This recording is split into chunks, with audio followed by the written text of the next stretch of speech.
G'day, and welcome to another episode of Lanark County Confidential. We'll see how that went through. Hopefully it's not one of those things. But anyhow, today's show is called It's Time to Put It Away. Screwed. Actually, it's called It's Time. It's not time to put it away, but it's time. So anyhow, and what does that mean? Well, this being mid-November, a lot of people are putting their boats away and getting ready for the next season, which obviously is ice fishing. But today's show is being brought to you by MLS Custom Tackle, custom rod builder, and rod and reel repair depot that sells Gambler lures, North Fork composite blanks, MHX blanks. And right now we're having a special on for reel repairs. You send me 5 reels, I will do them for the price of 4. So, and that's going on now till February. So basically what it does is to repair a reel, it's about $25 to $30. So, plus the shipping. And I'll discuss that later. But anyways, just before we get into the show, I'd like to talk about WRVO and Reno Vial Outdoors and just where the radio network is going to and some of the changes, but not changes, just modifications and stuff like that, and additions that's going to be happening because just the way things are. And it's going to be better for the listener anyway. So, but what's happening is, as you know, WRVO is a radio network right now, primarily fishing, but it's going to expand into the outdoors and stuff like that. So, and it's being broadcast on TuneIn Radio. Well, TuneIn Radio, Shoutcast Radio, or through a link through Reno Vial Outdoors. And plus, some of the individual podcasts are on Spreaker. So if you're looking for some individual shows there, there's like, I know George Burns, the Redneck guys on there, and Mike and Scott's on there now, and Amanda's on there. So if you're looking for an individual show, just go to Spreaker, and you can find those there. Plus Reno's there as well too. So anyways, but what's happening is just because of more shows coming on and people sending in suggestions and stuff, it's going to become more program oriented. So the programs will you'll be able to figure out when that show is on. So, if you just want to listen to a specific show, you can just listen to that specific show type thing. So you can tune into that specific time type thing. So, and plus, like I said, there's an addition of, I looked the other day and there's probably over 20 shows, 20 podcasts right now. So, and that's across North America, Canada, and the U.S. And it's pretty exciting. Anyhow, today, what are we going to talk about today? It's that time of year, obviously. It's getting colder and stuff like that. So what's happening is, people being people, they are getting, the majority, I would say the majority of anglers have probably put their boats away by now. So there's probably maybe about 10% that are still holding out, me being one of them. You never know. This is the 14th, and I'm doing this one on, so 14th of October. And it's quite nice out there, kind of windy, so... But I may go out this afternoon. We'll see what happens. But I'm pretty much probably going to go tomorrow and Saturday. And Sunday if it's not too bad. So anyways, but this will probably be my last shot at it. We'll see. Well, who knows? But and that being that, it's the time for me that I typically put my boat away, and I put a few away as well too. So.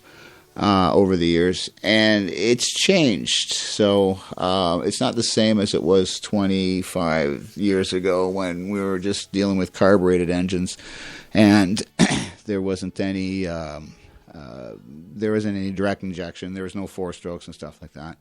However, prior to that, I had been doing motorcycles, so I had already dealt with 4-strokes and putting motorcycles away, 2-strokes and 4-strokes, and putting them, basically in storage for 6 months in the wintertime. And so I was already aware of what to do to a 4-stroke and a carburetor 4-stroke. And plus, when I was just getting out of motorcycles and getting into boats, fuel injection was just starting to come into motorcycles. So I saw just an analog version of fuel injection back then, which is pretty simple. Pretty much what's on the cars when it came out in the mid '80s. So, but as we went into the 90s and mid 90s or later 90s, and you got into direct injection and then 4-strokes outboards, and then 4-stroke fuel injected outboards, and then there's 2-stroke fuel injected outboards. Some of the techniques to winterize them sort of changed over the years. So I'm not going to address everything specifically, but one of the crucial reasons to winterize, and I get this asked a lot, is why do I winterize? I just park it in my garage and it's okay. Parking in the garage is probably one of the worst places you could put it, especially if the garage is heated and it's open and closed all the time, or there's a considerable amount of moisture on the ground, or there's a car sitting there and it's just dripping calcium or salt or whatever comes off the road, and the floor is all wet as well too. So putting it in a garage is not necessarily the best thing to do. Just parking it and leaving it is not necessarily the best thing to do anyways. And I'll give you a reason, and this is what I've seen over the years and why there's a lot of failures first thing in the season when after guys have been doing this year after year after year after year after year. What happens is when you start and run any engine, it creates heat, and then you shut it off, and all that heat, especially internal parts, are encapsulated. Like a bearing is encapsulated, has a race on it, and it has a little pocket that it sits in, and as it sits there, the heat that's generated when it's running, hopefully is taken away by the lubrication, the oil, and stuff like that. But as it sits and it cools off, there's a certain amount of condensation that occurs. It's just natural. So the better the oils, and this is what viscosity has all got to do with it. Viscosity is the ability of oil to stick to the cylinder wall and protect against the touching of the bearing and the intrusion of heat, or the transfer of heat, and to protect it from water and other bad chemicals and stuff like that. So anyways, when you shut the engine off and it starts to cool, some of these areas create little water droplets that can create a contact area. Well, especially when the bearing's touching the crank, that will create a contact area. That area will the water will pool there, and you see it on cranks. You'll see linear strokes down the race of the crank, and that's exactly where that bearing sat for that 6-month period. And with the hot, cold of the garage, you just multiply that over and over and over again. So if you're going to do that, do yourself a favor, go in there and at least turn it over once a month. That's the best thing you can do. I don't suggest that, but anyways, a couple of reasons. Where do you stick your boat? Do you stick your boat in a snowbank? That's actually the best place for it, because that snowbank, pretty much stays frozen solid from whenever it starts until it thaws. So you can pretty much figure that the boat heat cycles are going to do the same. So shrink wrapping and sticking it in a snowbank, it's not bad. But prior to that, get the motor winterized. And why do you get the motor winterized? Well, one of the reasons is because of what I just said. You need that layer of protection on your crank, your internal parts, and stuff like that. Now, especially on the older carbureted ones and the fuel-injected ones. On the direct-injected ones, it's not as critical to worry about the crankshaft because it pretty much doesn't ever see fuel. It's pretty much bathed in the oil. That's because of the way the engine is designed. The fuel doesn't pass. The fuel's not going through the crankcase anymore. So at that point, it's not as critical. What is critical on direct injection engines is that the fuel systems are done properly, primarily, because if the injectors get damaged or the spray patterns in the injectors get corroded because of the fuel is not properly stabilized, then that can affect the running of the engine, and it can cause problems later on. So it's and the other thing too is you want to as well protect the cylinder wall from corrosion, which can happen because unlike the fuel injected and the carbureted one, there's no oil going above the cylinder into the piston now. So in one respect, well, there is somewhat, but not the same. It's being blown in as the air comes in, but it's not. And there is some that it comes in through the injector on an E-Tech, I believe. Still, they're doing it that way, but it's not exactly the same. So, thus, in the winterizing process, you compensate for that by putting oil in the fuel, and it gets blown into the cylinder wall, and the oil sticks to the wall. So, in the Bombardier process, they just over oil it for a period. And that over-oiling gets the oil onto the cylinder wall. And that's what you want. You want that protection.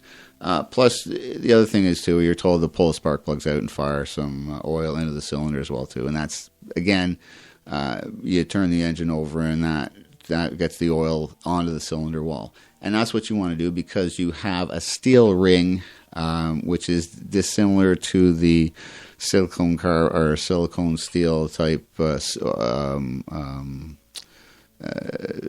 wall of the cylinder. So that sitting for 6 months causes a little area where corrosion can occur.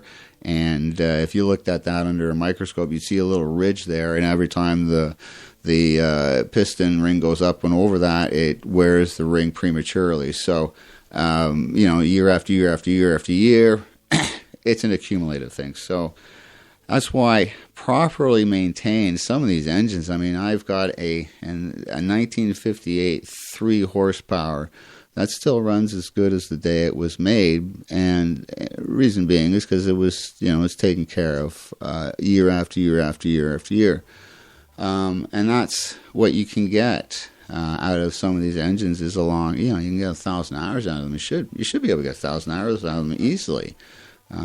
Or even more if they're taken care of properly. So, and it's all about doing things in a process. So, as soon as November starts, usually mid-October starts, I start throwing a fuel stabilizer into my fuel every time I fill up. And then that way, boom, I've done my fuel system. That, guys, listen to this. They charge you, I don't know how much, and I charge guys all this all the time as well, too. Hundreds of dollars to winterize it, and for you do-it-yourselfers out there, I could teach you to do it in an hour, and you could do it yourself, and you'd save yourself hundreds of dollars every year. And all you're doing is you're just making sure that certain things are done properly. And you recognize I got to deal with this and I got to deal with that. Now, winterization, you got to understand this. Winterization is not the same as maintenance. So remember that, because I see a lot of, especially bass boats, especially high-powered bass boats, came into my shop. I still do.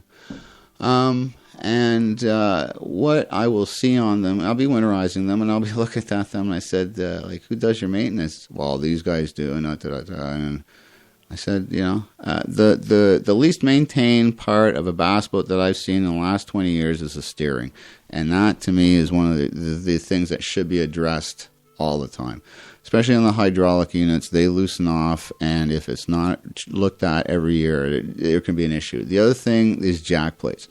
Very, very rarely will a technician on a winterization ever look at the jack plate or ever look at your steering. So if all you're doing is getting your boat winterized every year, you're missing out on a lot of stuff. If it's a bass boat, you could potentially put not only yourself but your partner in danger for having improper steering, and you could lose control. I mean, I've seen it. I won't get into specifics, but I saw one jack plate on about a 45-degree angle on a tournament once, and the guy said it was letting go at 65 miles an hour. So it's just a good thing nobody else was driving near him. So, anyways, that's another show. That's my next one. My next episode is how to find a good service center. But anyways, let's get on here because I have another thing that I have to say later. So let's get four-stroke motor. Four-stroke motor, why is that important? Because as soon as that engine starts to run, byproducts from the engine go past the cylinder wall. This is the same thing in a bike. It doesn't matter. A car, it doesn't matter. These byproducts get trapped in the oil. Oil is in a four-stroke engine. The oil in a crankcase is the carrying agent for all the byproducts that pass by the cylinder or the piston rings, okay? And it takes about 5,000 kilometers for that to accumulate enough so it's saturated so that it becomes not a lubricant anymore, but it becomes an abrasive. The byproducts of combustion is corrosion. It's acids, anyways. There's acids that are produced by and these make the oil corrosive. And if they sit on bearings, which are plain bearings in the engine for a long period of time, they will pit them, leading to premature failure. Yada yada yada yada yada. Okay, so what do? We change the oil in the fall time. You don't let it sit the winter time and then change it in the spring. Change it in the fall because the damage is done by it sitting. So, and here's the other thing: some guys change the oil and then don't even turn the engine over. So,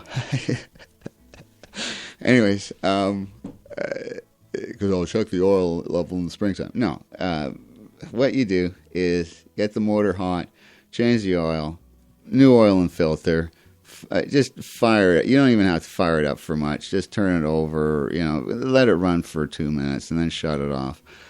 If it's a carbureted, I usually drain the carbs. If it's a direct injection. If it's a fuel injected, I've stabilized the fuel system already. What I have is I have a gas can that I hook up to the fuel systems, and it's stabilized fuel, some fogging stuff, some. It's a little mixture that I make up, and what it does is it basically cleans the inside of the engine out over the winter time, protects it, but it also loosens up the carbon and stuff like that, so that in the springtime when you fire everything up, the injectors get clean, the top of all the carbon on the top of the piston gets blown off because it's all loosened off and stuff like that. And that's the whole idea they're doing behind the direct injections as well too, which is the next one that I'll talk about. But it's basically the same thing. You want to get those, if you understand what oil is to do. Oil is a lubricant, and a lubricant is designed to transfer heat or to protect, it's designed to transfer heat, number one, but also to protect surfaces from corrosion, okay? And that protectiveness is called viscosity, and that's the ability for that oil to stay on the cylinder wall. Because what happens is the oil keeps creeping and creeping. It's sort of diluting itself until it no longer becomes a layer, and it's allowed to be permeated by the moisture. And then the moisture starts to cause corrosion. So, in order to stop that, we put a barrier on it. and that barrier is called a storage fogging agent, or it's a two-stroke oil, or it's a direct injection oiler, or something like that. So that's why typically after you've run the engine and you've stabilized the fuel system, you'll pull the spark plugs out and you'll put some oil in the cylinder wall, in the cylinders, and then turn the engine over without firing it up. We just turn it over, and that distributes oil on the cylinder walls. It's exactly the same thing we used to do on motorcycles. So we used to fire them up, make sure the fuel was stabilized in the gas tank. We used to fill them up back then. I'll get into that as well too. I got to do it quick. So, and then drain the carbs and change the oil filter and yada yada. So, anyways, direct injection, same sort of thing. Start throwing fuel stabilizer in your gas, and I'm using, and I'm gonna make a plug here. I use Startron. It's an enzyme fuel treatment. I've been using it for I've been using it for 10 years. I'm not going to say over 10 years, whatever. I've been using it for 10 years easily. I've had no issues with fuel problems on I've got a 2000 Ficht direct injection. It's in the Evinrude direct injection. Well, it's what they call their Ficht anyways. It's the evolution. It's progressed into the E-Tech. So, and it's got over 600 hours on it. So, and it was supposed to be a Lemon motor. But I've taken care of it over the years, found a couple of issues that I made sure were no longer issues, and I've had very good success with it over the past 10 years. So, actually 9 years. I got it in 2004. So, but in my shop, I've been using Startron since 2003. So, and it's been very, very successful. And it's a shameless plug. So anyways, I recommend, here's the go. I recommend Startron fuel enzyme treatment for your motor. And you can use it all the time. You don't have to use it in the fall time. You can just use it all the time. One thing I like to say here about gear cases, Bombardier's got this thing, 300. Bombardier's a nice engine because the E-Techs, because they basically do the winterization themselves. You just do a little thing with the throttle, and it goes into its process, and it'll winterize itself. The issue I have with Bombardier is the 300 hour on the gear case. I know in the Lightning gear cases, I wouldn't want to go 300 hours. I've seen too many of those things not last long. So, and gear oil being gear oil, I'm running Merc gear oil. It's very, very good. And it's a GL5 lubricant. As long as it's a GL5 lubricant, it shouldn't matter what it is, because that's the recommendations. But I found that the Merc the Merc lubricant gave me 1 mile an hour more in my gear case. So I was using Sierra lubricant before. Before that, I was using Bombardier's HPF type stuff. So. And but they're all a GL5 lubricant, so as long as they meet the recommendations. But one thing I'll say, change the washers on them, guys. Don't be an idiot. Don't be silly. It's $1 for a washer. Change it. It's I don't know how many gear cases I would see with water in the gear case because of that, but it makes no sense for $2 worth of it. And here's the thing with the 300-hour service on an E-Tech gear case. Probably cost you $20 to have that gear oil changed. Well, maybe more, just for labor and stuff like that. But the gear case costs $3,000, $4,000, $5,000. It's not worth it. It's not worth that little whatever to take the chance. So, there's the hospital helicopter going overhead. Anyways, for if you're getting the dealership to do the winterization, just tell them to do the gear oil.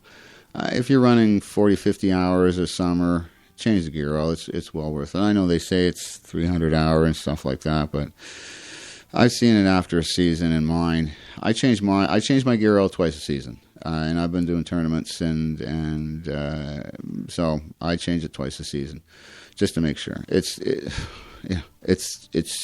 cheap insurance. So anyhow, one other thing, some guys do the live wells. They pour antifreeze down the live wells and stuff like that. You can do that depending on the boat. Some of them, on most of the bass boats, they just drain themselves out and stuff, so it's not really an issue.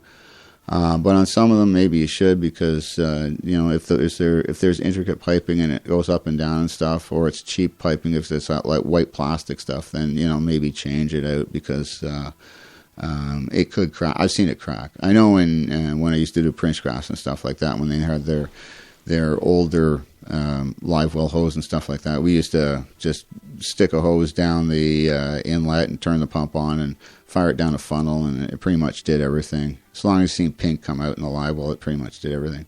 So batteries, should have got into batteries beforehand. Batteries, best thing to do with batteries, check the water level. Okay, charge them full. Okay, charge them, check the water level. If the water level is not up, put some water in them. Charge them again. Okay, load test them. If they load test them fine, leave them in the boat. Best thing to do is leave them in the boat, and if it's minus 40 out there, it's even better, because they will stay. I leave mine in the boat. We get a barn, I stick it in the barn. The barn, stays cold all winter long. My batteries, I check the level in them. I make sure I load test them, and if they're weak, I know they're not going to make it over the winter time, and they'll fail probably halfway during this season next year. But that's fine, I know that. And then I'll just leave them in the boat, and I'll go in January. I'll plug the charger in, and I'll let them charge. And once in January or February or something like that, and that's it. And I've got boats with 5-6 years out of starting batteries. Of course, we're using interstate, but I get 5-6 years out of starting batteries, and I get 3 years out of my 2 good years, a third year if I push it, out of my deep cycles for my bass boat. So, and using that process, I got 5 years out of them in another boat, a smaller boat. So, I think that's the way to do it. So, anyhow, so that's trailers.